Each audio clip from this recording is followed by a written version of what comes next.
Welcome to Side Roads. I'm Carlos, and this is a 2025 Nissan Altima.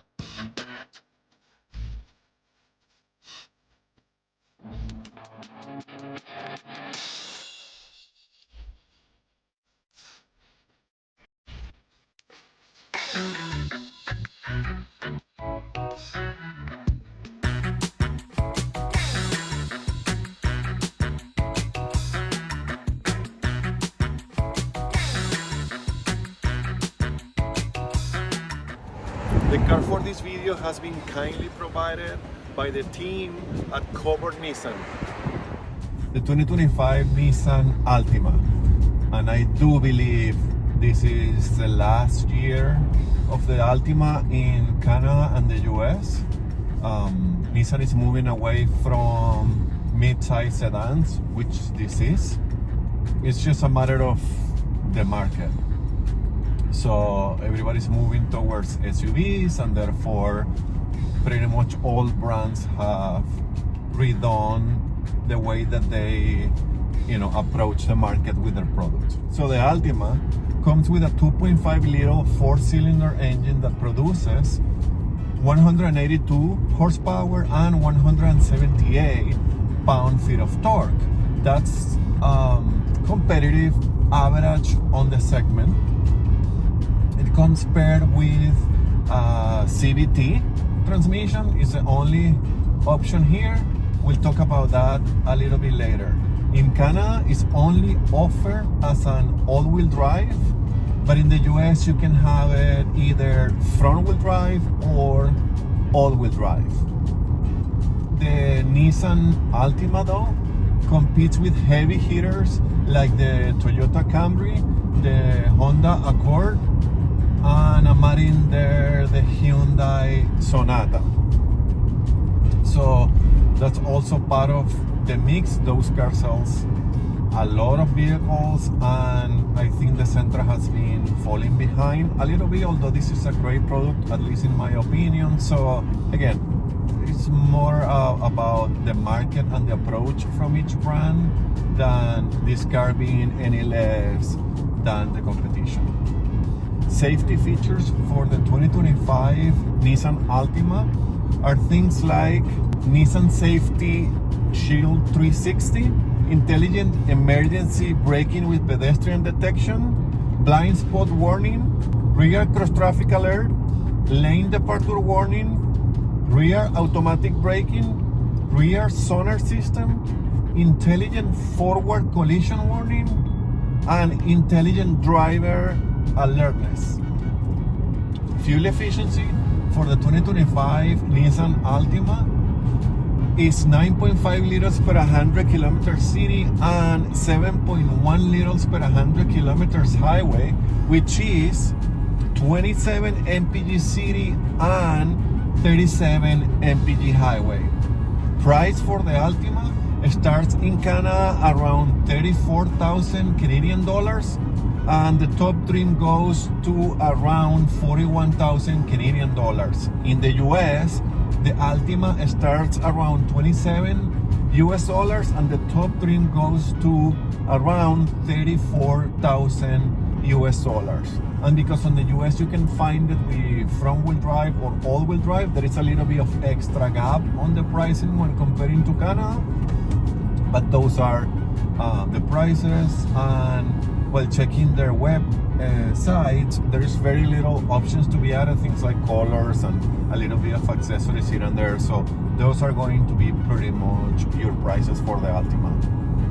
The 2025 Nissan Altima interior. It is nice in here.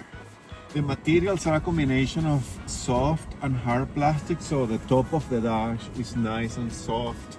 Same with the doors and the support points. So everywhere that you touch pretty much is soft. Have this extra padded portion here, so when you rest your knee, it's nice and comfortable. I like that. This lower portion here is not as soft, but it's still okay. Again, in balance, I think it's okay. Have this wood trim here. I think it's fake, but it looks pretty good and pretty real to me, and have some texture to it too. So it's not just cheap plastic there. I like that. The steering wheel is leather wrap and has contrast stitching and is heated, so that is very nice.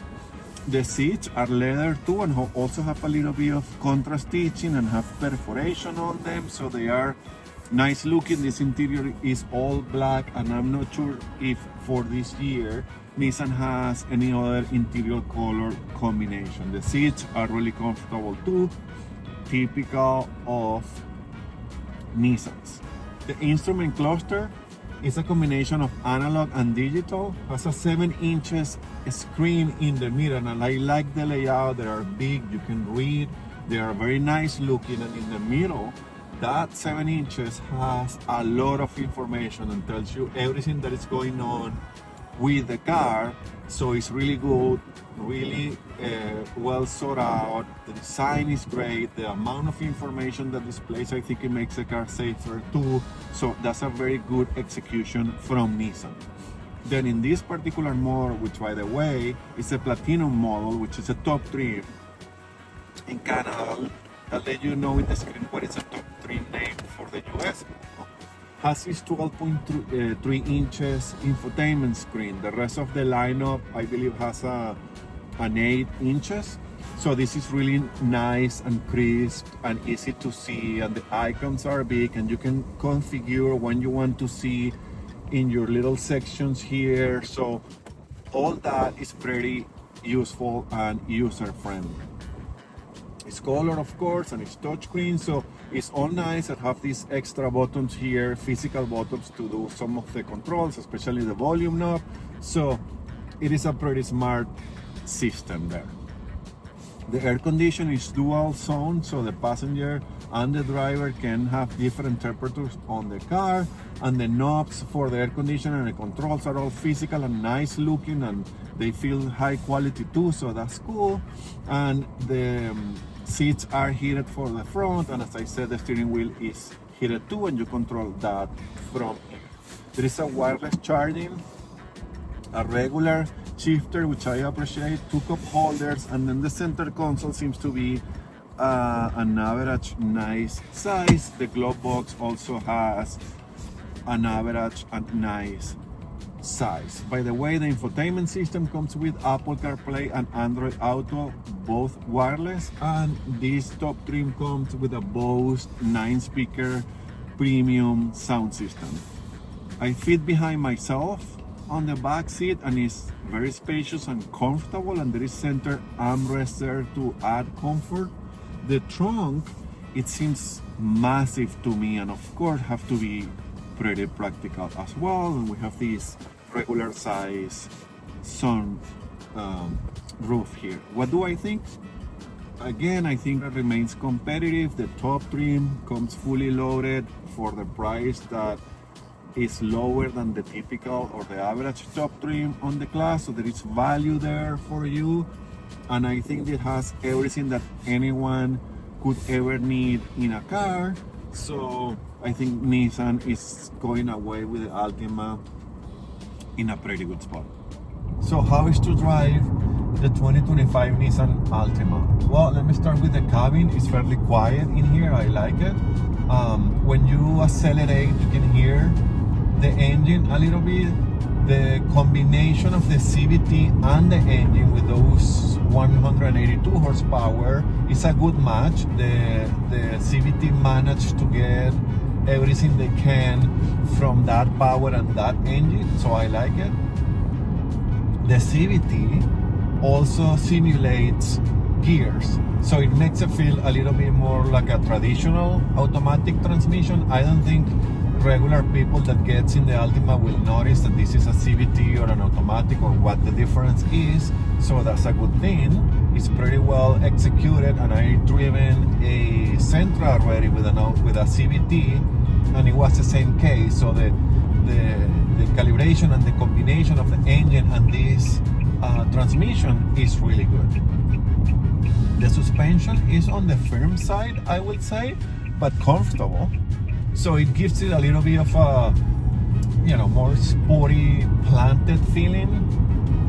Also because it's a sedan, so it's lower to the ground, have those characteristics that I'm loving here, and I love from a sedan, because by itself it makes the drive a lot more engaging, and you feel safer, and the car is more responsive, and you feel more in control, especially when comparing with an SUV, which is what is taking over the market in general. So I like it. It is though on the firm side, but I think it's pretty comfortable. The steering weight is comfortable too. I think it's more soft than heavy, but still it feels pretty direct, and it gives you the sensation of control of the car, which I like. So it's a pretty good combination here. I will have no issues taking this through some curvy roads, because I think it will be fun. The visibility is great here. The windows are big, and they go pretty far on the second row too. The back window is big. The side mirrors have a good size too. There is very little blind spot there in the C-pillar, so it's good. It's great, and keeps the cabin also pretty light. Brakes in the Altima feels pretty responsive and progressive. I like them. I think they are adequate for the car. This is a cruising car, I would say. So it is not, despite of the firm suspension, I don't think there is sportiness oriented or calibration here. So it's just a nice chill cruiser, I would say. So the transmission, depending on where you are and how far you press the gas pedal, it gets this CVT-ness, this CVT typical behavior that it drones and sound, but it also does the shifting. So I think depending on the situation and how the car feels that you are accelerating, it will behave either or. So it's also okay. CVTs are not my preferred type of transmissions. They are going a long way. I think Nissan has a good calibration on their CVTs, but you can feel a little bit of the CVT characteristic despite of the shifting when it shifts. So something to point out there. So what do I think? I think the Altima has a lot of competitive characteristics here. The engine is adequate, and the horsepower is also right there with the average of the segment.